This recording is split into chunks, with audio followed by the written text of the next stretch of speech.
Can we record just your voice and post it on our YouTube channel?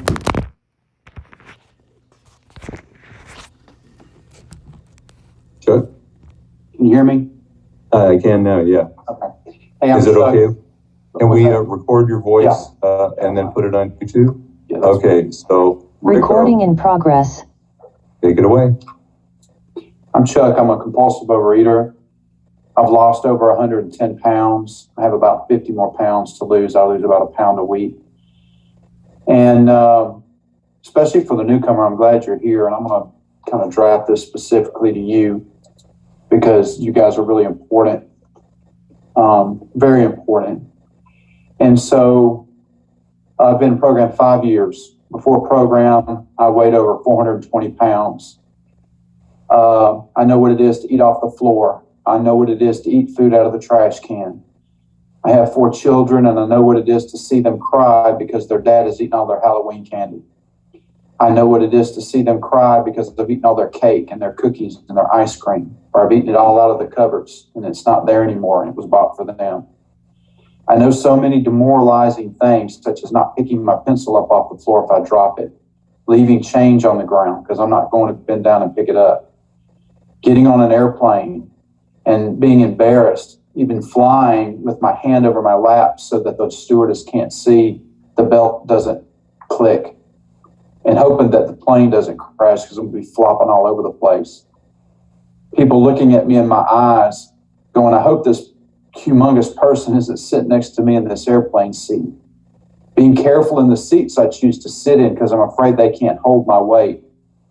I'm bulimic. I've thrown food up. I've had to paint walls in my bathroom because the walls have got messed up because I was throwing up and just disgusting habits. So I know all of these things. And I'm a very fortunate person. If we look at the statistics today of morbid obesity and the people who are afflicted with this, and the recovery rates without surgery are so astronomically small, I just feel fortunate that I'm one of the people that have gone as far as I have. It's incredible. When I first came to program, it was certainly a God thing for me, and you'll hear a lot about God in program. So if that offends you or that rises the hair on the back of your neck, just bear with us and it'll be explained. But I had a friend, my high school friend, and he was more successful than me, so I didn't want to talk to him. I didn't feel like I was worth talking to him. I felt insecure about it, so I didn't. Found out he was getting a divorce. Well, then I felt like I could talk to him. Not to be mean, but I just felt, I wouldn't get anything rubbed in my face or whatever that he wouldn't do. This was all in my mind. And I remember him saying to me, he had an addiction, he had a sex addiction. He lost his house, his children, his marriage. He's living with his parents now because of it. But he found a 12-step program. And as we were discussing, what was going on with him, he made the comment to me, he says, Chuck, I wish that there was a 12-step program for you. And I thought, man, I wish there was, because I was explaining to him that I was over 400 pounds. And, we swam together in high school. We were fit and chased girls and all that kind of stuff. And here I am. I couldn't chase anything with much luck. And but neither of us knew anything about program. I'd heard of Alcoholics Anonymous, but I looked down on it. I thought it was something that weak people or people that I don't associate with did. That was my perception of Alcoholics Anonymous. And about 2 weeks later, I was talking to another friend because as a compulsive overeater, I'm a gossip. I like to talk about other people. And not in a bad way, we were just talking about things that were going on. And I had mentioned what my friend said, that he wished there was a 12-step program for me. Little did I know that this friend was an alcoholic. And he was busy looking on his phone. I was getting a little ticked because he wasn't listening, I thought. But what he was doing is he was looking up meetings in my area. And he turns to me and he goes, Chuck, have you ever heard the words, or have you ever heard of Overeaters Anonymous? And that's the first time I've heard those words put together. He said, there's a meeting tonight at 6:30, I think it is, 6:30 at the time. And I said, you know what? I think I'm going to go. So let's pause a minute and let's back up about 2 or 3 months. I had gone for the third time to my doctor, my family doctor, to have the gastric sleeve done. The second time, which was the time before that, that's how I developed bulimia. I went through the program, I saw a nutritionist, and they held this little plate up of food. And I'm looking at it like it's not even a snack that I would eat. And I'm thinking, well, how can that be a meal? I asked them, what happens if you eat more than that? And they said, you'll throw it up. And I thought, ding-a-ling-ling, I can do that. I can save myself a lot of time. I can save myself a lot of money and trouble by throwing my own food up. And that's what I did for about 5 years. Well, anyway, that doctor was the same one that I went to for the third time, and we scheduled another appointment to go through with the whole thing again. And I was actually going to do it this time, I thought. And wouldn't you know that appointment was on that same Tuesday of the day I first heard the words Overeaters Anonymous put together. And so I left work early. I went to the doctor and did the thing that they do. And I looked at the doctor and I said, I don't think this is going to work. And he looked at me and he says, I don't think it's going to work. And I left that office with some pills and I went to my first OA meeting. I have a 24-year-old son that's seen his dad cry a couple of times. And I not that that's a macho thing. It's just not my personality. And as I sat in that room in Overeaters Anonymous, and I heard these people saying out loud for the first time things that I thought I was the only one that ever thought of. And I remember almost being in tears looking at the carpet. And I remember the color of that carpet has changed now. But I remember thinking, I cannot believe that I'm hearing these people say these things. And I'm happy to say to this day, I've lost a considerable amount of weight. And I've never gone back to that doctor for the gastric sleeve again. And I am so thankful for that. I'm thankful for program and everyone here, including the newcomer, for having this program that I could come and get help and get recovered and lose weight. And in addition to that, be a nicer, better human being along the way. So what have I learned? Well, I've learned a lot. One thing I've learned is I have a disease. It's the best word I can think of to describe it. Well, what is it? Well, it's defined in the big book, and it's described as an allergy of the body. What does that mean to me? That means when I put certain foods in my mouth, I cannot reasonably predict what I'm going to do. Most of the time, I'm going to binge. So when I eat cookies or cake, that means I'm going to eat ice cream. I'm going to eat pork skins. I'm going to eat Doritos. I'm going to eat all the candy bars I can find. Everything I can find, I'm going to eat. I can't control it. Now, I won't do that every time, but I'll do that most of the time. And that also means I have allergic food behaviors. Well, what does that mean? Well, that means when one of mine is volume eating. I just eat till I'm over full. I snack. Really don't even snack. I eat one meal a day. I eat from the time I get up till the time I go to bed. In addition to the allergy of the body, I have the obsession of the mind. Well, what does that look like? Well, that's the part of my mind that you can think about that has me thinking about food all of the day. All throughout the day, that's all I'm consumed with. What am I going to have? How am I going to get it? What is it going to taste like? Do I have the money in the bank for it? Do I have the ingredients in the cupboards to make it? I'll spend all day thinking about food and the rest of the time eating. And it's a vicious cycle. One feeds off the other. And it's described as an allergy in a way so it lets me know that I'm fighting something that I cannot control. Similar to someone that's fighting diabetes or some other type of illness. If you don't do certain things, this is what's going to happen to you. And that was the best way that we could come up with describing what we have. What are some of the other things I know about this disease? Well, I know this disease is permanent. Just like in an alcoholic, once I go beyond a certain point, I have it for life. I'll never get rid of it. It'll always be there. And I've seen that in my life as I've had relapses in the 5 years in program that I've had. It's a progressive disease. It will always get better. It will always get worse. It will never get better.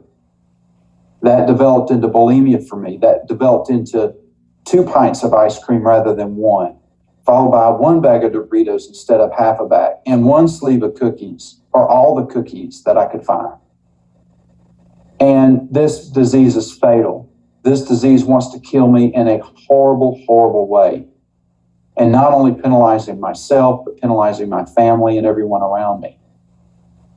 The disease will settle for me being a miserable son of a gun, living a hollow, joyless life, sitting up in my room watching TV from the time I get up to the time I go to bed, because I don't want to do anything else unless I'm running for food. And I'm only running for food if I'm not calling somebody to bring it to me. That's who I was before program. In addition to the allergy and the obsession, we learned that there's something we can do about this. If you hear in my words and you're feeling like, hey, this sounds familiar to me, this sounds like some of what I've dealt with, there is a solution for our problem, and that's found in the steps. The steps are in the big book. It's the book that was given to alcoholics to give them a plan of action, a specific plan of action that they follow. Now, the interesting thing enough is we've been talking about food, but one thing I want to make clear, the food is not the problem. The food is not your problem. The problem is your spiritual condition. The problem is the way we go about our lives in a selfish way, expecting everyone to bow down, to listen, to act the way we want them to act. That's some of the problem. The problem is the way we step on other people's toes. They retaliate. We act like we're completely innocent. We've not done anything. That's some of the problem. The funny thing about it was I grew up in a religious household. I went to church. I still do. And I thought, how in the heck do I have a problem with God? How is that possible? Well, I think the answer to that question lies in the fact that I thought I knew everything. And that's probably one of the best lessons I've learned through program. And that is, anytime I think I know something, I'm in really deep danger. I'm in serious danger because I may be wrong. And if I'm wrong, I'll never know because I think I'm right. And that's another part of the problem that I had. So the steps lead us, and the steps allow us a way to break down all the barriers that we have with a higher power of our understanding. And that's what I mean when I say God. It doesn't matter what your quote unquote conception of God is. All you have to know is there is a God and it's not you. That's it. Nothing else matters. You can make a beginning from that. There's plenty of agnostics. There's plenty of atheists. There's plenty of religious folks like myself that have found spiritual recovery through the working of these steps without that firm knowledge of what God means to them, because it's got to change. If you're in a place like this, you have got an issue with God. And if you want to be totally honest with yourself as a compulsive overeater, if you're like me and you don't think you have a problem, go look in the mirror. Take all your clothes off, go stand in front of the mirror, and then ask yourself, if I got everything going good with God, does God want me to live in this body that I'm living in? Because the answer for me was no. And so, again, the steps are a structured way for us to understand who we can be, and then where we can go by using a spiritual program. The steps allow us to be right with God.